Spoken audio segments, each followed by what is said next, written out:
Olá, amigos da nossa websérie.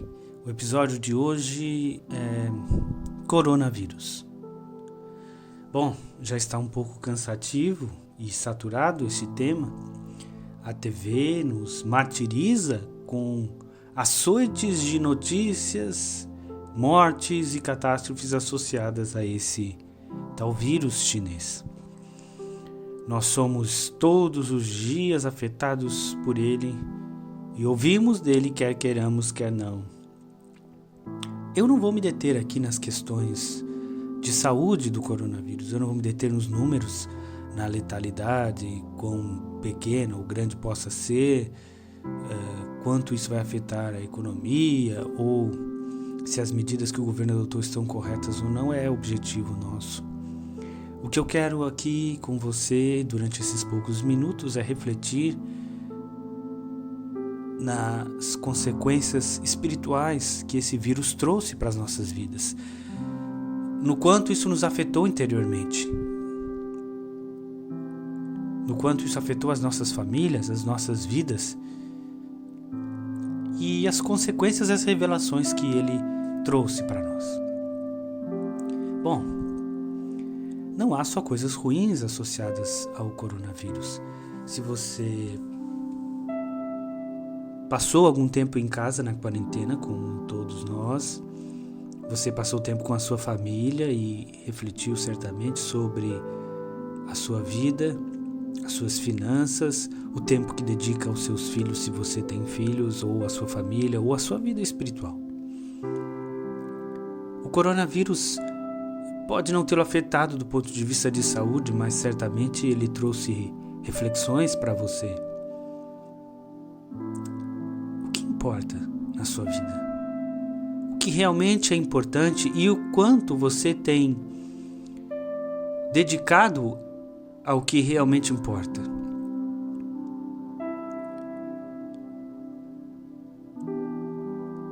Eu li recentemente que para que os seus filhos você esteja no futuro dos seus filhos, é preciso que você esteja no passado deles. Isso é interessante, é uma frase, uma reflexão importante. Quanto nós temos corrido? Quanto nós temos dedicado tempo a coisas que não são importantes? Ou que não são tão importantes? O quanto nós temos desprezado coisas que realmente são muito importantes, muito mais importantes do que aquelas coisas que tomam a maior parte do nosso tempo. Em João capítulo 4, versos 1 a 26, lemos sobre o encontro que Jesus teve com uma mulher da província de Samaria, no poço de Jacó. Bom, ali diz, eu vou ler apenas alguns trechos, eu não vou ler todos os versos, mas eu encorajo a ler não apenas esses versículos, mas todo o Evangelho de João e toda a Escritura. Quando, pois, o Senhor veio a saber que os fariseus tinham ouvido dizer que ele, Jesus, fazia e batizava mais discípulos que João, se bem que Jesus mesmo não batizava, e sim os seus discípulos, deixou a Judéia, retirando-se outra vez para a Galiléia. Bom, a Judéia ficava ao sul e a Galiléia ficava ao norte. Entre essas duas províncias ficava Samaria. Então era necessário passar por Samaria para chegar até o norte, a Galiléia. E era-lhe necessário atravessar a província de Samaria. Chegou, pois, a uma cidade samaritana chamada Sicar, perto das terras que Jacó dera a seu filho José. Estava ali a fonte de Jacó. Cansado da viagem, assentara-se Jesus junto à fonte por volta da hora sexta, no fim da tarde. Hora sexta, a partir do meio-dia. Nisto veio uma mulher samaritana tirar água. Disse-lhe Jesus, dá-me de beber. Pois seus discípulos tinham ido à cidade para comprar alimentos. Então lhe disse a mulher samaritana, como sendo tu judeu, pedes de beber a mim que sou mulher samaritana, porque os judeus não se dão com os samaritanos. Replicou-lhe Jesus, se conheceras o dom de Deus e quem é o que te pede, dá-me de beber, tu lhe pedirias e ele te daria água viva. Respondeu-lhe ela, Senhor, tu não tens com que atirar e o poço é fundo, onde pois tens a água viva? És tu porventura maior do que Jacó, o nosso pai, que nos deu o poço, do qual ele mesmo bebeu, e bem assim seus filhos e seu gado? Afirmou-lhe Jesus, Quem beber dessa água tornará a ter sede, aquele, porém, que beber da água que eu lhe der, nunca mais terá sede. Pelo contrário, a água que eu lhe der será nele uma fonte a jorrar para a vida eterna. Disse-lhe a mulher: Senhor, dá-me dessa água para que eu não mais tenha sede, nem precise vir aqui buscá-la. Disse-lhe Jesus: Vai, chama teu marido e vem cá. E ao que lhe respondeu a mulher: Não tenho marido. Replicou-lhe Jesus: Bem disseste, não tenho marido, porque 5 maridos já tiveste, e esse que agora tens não é teu marido. Isto disseste com verdade, Senhor. Senhor, disse-lhe a mulher, vejo que tu és profeta. Nossos pais adoravam neste monte. Vós, entretanto, dizeis que em Jerusalém é o lugar onde se deve adorar. Disse-lhe Jesus: Mulher, podes crer-me que a hora vem, quando nem neste monte nem em Jerusalém adorareis o Pai. Vós adorais o que não conheceis, nós adoramos o que conhecemos, porque a salvação vem dos judeus. Mas vem a hora, e já chegou, em que os verdadeiros adoradores adorarão o Pai em espírito e em verdade, porque são estes que o Pai procura para seus adoradores. Deus é espírito, e importa que os seus adoradores o adorem em espírito e em verdade. Eu sei, respondeu a mulher, que há de vir o Messias, chamado Cristo. Quando ele vier, nos anunciará todas as coisas. Disse-lhe Jesus: Eu o sou, eu que falo contigo. É interessante perceber como esta mulher estava atarefada com a sua rotina, como nós estamos. E de repente algo impactou a sua rotina, um encontro com um estranho. Bom, os samaritanos, segundo a história e a escritura, eles eram uma mistura de cananeus, babilônicos misturados com judeus. Isso ocorreu durante a tomada das 10 tribos do norte pelos assírios, e quando eles o fizeram, eles trouxeram pessoas de outros lugares para habitar a região ao norte da Judéia. Isso fez com que também os seus deuses e os seus cultos, as diversas divindades, se misturassem com o culto a Deus. Os samaritanos adoravam a Deus, o Deus de Israel, mas também adoravam a Babel, a Moloque, a tantos outros deuses e diversas divindades, e por isso os judeus não se davam bem com os samaritanos. Já os judeus, eles eram reconhecidos pelas suas roupas. Então a mulher samaritana olhou para Jesus e sabia que ele era judeu, pela forma como ele se vestia. E era estranho que um judeu, ainda mais um homem, se dirigisse a um samaritano, ainda mais uma mulher. Era estranho para ela. Ela estava com sede, nós sabemos disso, mas não apenas a sede, que todos nós temos todos os dias, a sede de água física, real, H2O, não.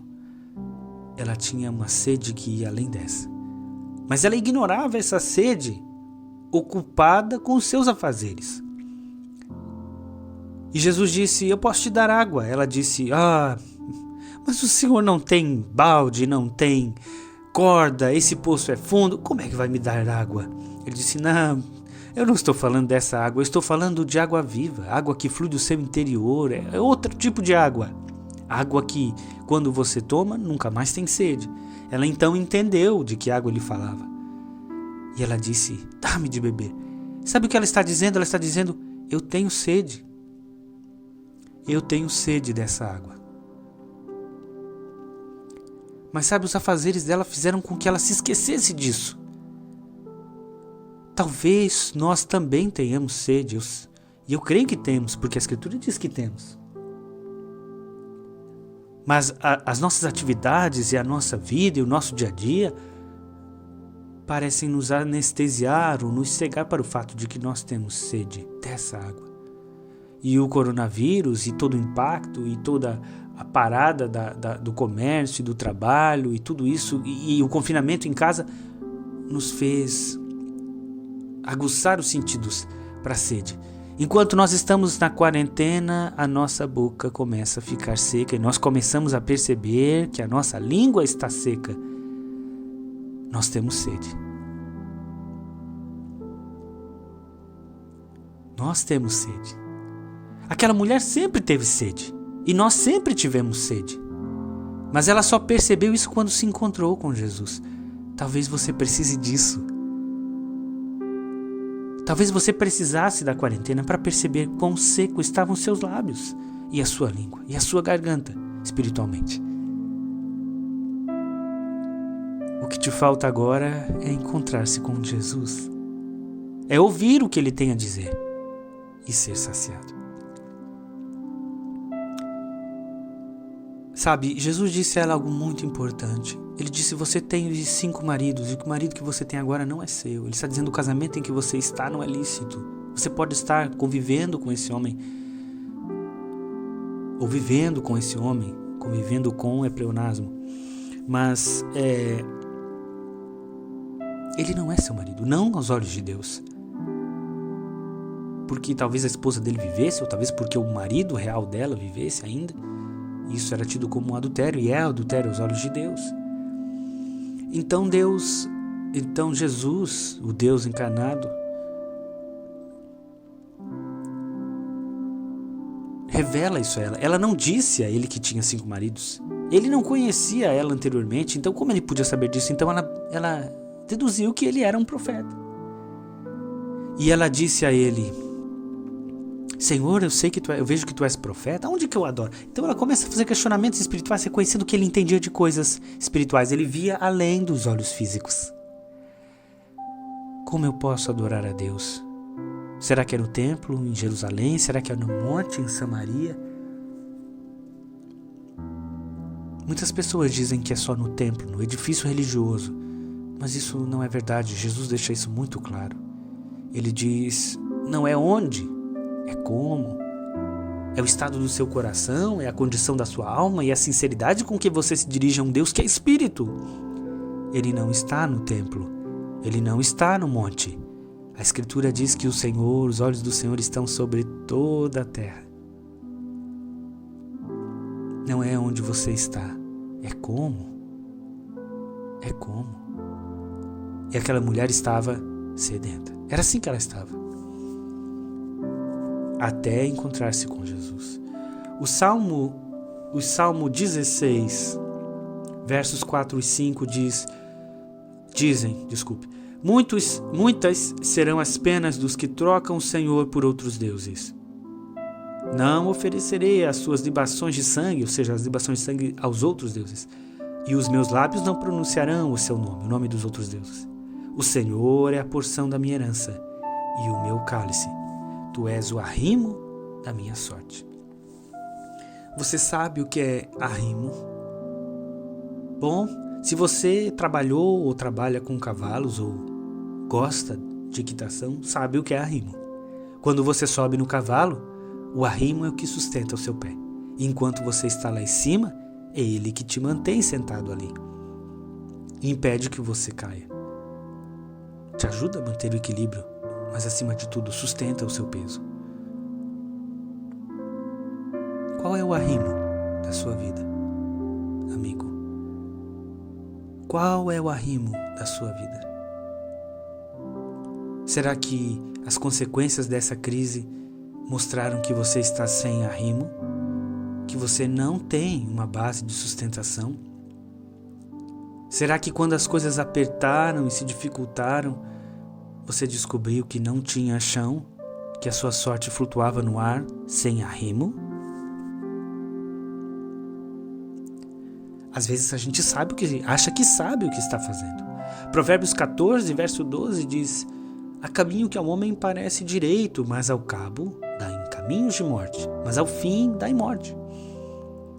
A gente acha que sabe por onde ir, a gente acha que sabe qual o caminho. Provérbios 27, 1 diz: não te glories do dia de amanhã, porque não sabes o que trará a luz. Você não sabe se vai estar aqui amanhã. E a sua vida é tão curta. Jó 7, e o verso 7, apenas a parte A, diz: lembra-te de que a minha vida é um sopro. Jó está falando com Deus, Jó está orando a Deus. Ele diz: lembra-te de que a minha vida é um sopro. Acabou. É assim. É isso que Jó diz. A minha vida é breve, é como um sopro. Não temos muito tempo para desperdiçar com coisas tolas, pouco importantes. João 16:33, Jesus está dizendo: estas coisas vos tenho dito para que tenhas paz em mim. No mundo passais por aflições, mas tende bom ânimo. Eu venci o mundo. De que mundo Jesus está falando? Será que é do planeta? Eu creio que não. Bom, uma leitura do contexto desse versículo provará a você que ele se refere a um sistema espiritual, governado pelo mal, regido por aqueles que se opõem a Deus. E eles reconhecem os que estão em Cristo e infligem a eles aflições, porque eles odeiam Cristo e todos aqueles que estão em Cristo. Por isso você tem problemas, por isso você tem dificuldades. Nós passamos por aflições, o mundo é feito de aflições, doenças, mortes, crises financeiras, crises no matrimônio, filhos que adoecem, irmãos que brigam.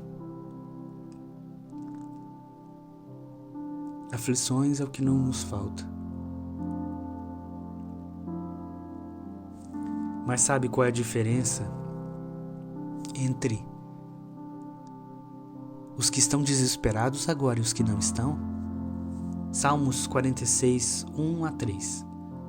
Deus é o nosso refúgio e fortaleza, socorro bem presente nas tribulações. Portanto, não temeremos ainda que a terra se transtorne e os montes se abalem no seio dos mares, ainda que as águas tumultuem e espumejem, e na sua fúria os montes se estremeçam.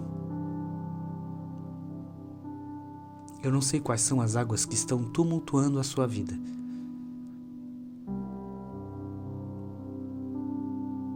Nem quais são as tribulações. Há mães cujos filhos estão em seu leito de morte nessa hora. Eu creio que mães com filhos com câncer no estágio terminal não estão preocupados com o coronavírus. Eu creio que esposas e maridos que acabaram de se divorciar, que filhos que acabaram de perder os pais, que pessoas que perderam o emprego antes de tudo isso começar, não estão preocupados com o coronavírus. Eles têm problemas maiores, eles têm preocupações maiores. Eles se deram conta de quão breve é a vida.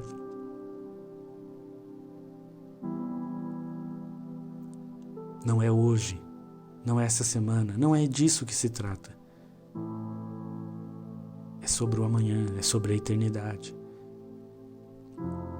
O coronavírus revela a falta de arrimo, a falta de propósito. O salmista estava tranquilo. E se você ler o salmo inteiro, e se você ler a história desse salmista e entender o que ele passou, você vai achar suas palavras tão mais belas, porque mesmo em meio às piores aflições a que se pode ter, ele diz: Deus é o nosso refúgio e fortaleza, socorro bem presente nas tribulações. Durante as tribulações, Deus é o socorro. Não significa que Deus livrará ele das tribulações, mas significa que Deus estará com ele nas tribulações. É necessário que passemos por tribulações, isso é parte da vida. E Deus não está ausente nelas. E elas revelam o quanto nós confiamos ou não em Deus. Se você confia nele, você pode ter nele consolo. Se você não confia e não espera, se outras coisas tomaram o lugar de Deus na sua vida, nessa hora você está sem arrimo. Reflita consigo mesmo e responda a si mesmo: quem é o seu arrimo? Quem é o seu chão? Quem é o seu sustento quando as coisas vão mal? Que Deus te abençoe.